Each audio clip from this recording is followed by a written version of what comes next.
புதைச்சாதான் ஆத்திரம் அடங்கும். ஆனா அத நாய அண்ணே என்ன நீ வெட்டித்தா நான் சாகணும் இல்லைன்னு எப்போ வாயால என் அனாத நாயேன்னு சொன்னியோ அப்பவே நான் செத்துட்டேன். அப்பவே நான் செத்துட்டேன். ஆனா செத்ததுக்கு முன்னாடி அதுக்கு காரணம் மட்டும் சொல்லிருந்த. உனக்கு தெரியாதா ஏன் சந்ததியை அழிச்சுக்கிட்டு உன்னை நான் காப்பாத்துறேன். ஆனா நீ உன் சந்ததிய என் பொண்டாட்டி வயிற்றுல உருவாக்கிட்டியடா. புரியல சொல்ல. நீ 7 வயசுல விஷக்காய்ச்சல சாவ கிடக்கும் போது நான் குடும்ப கட்டுப்பாடு பண்ணி அந்த பணத்துல உன்னை நான் காப்பாத்துறேன்டா. காரணம் கேட்டிய போதுமா?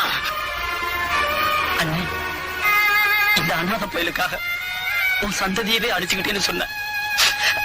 சத்தியமா சொல்றேன் நான் எந்த தப்பும் பண்ணல. என்ன வெட்டினா தான் உன் கோபம் அடங்கும்னா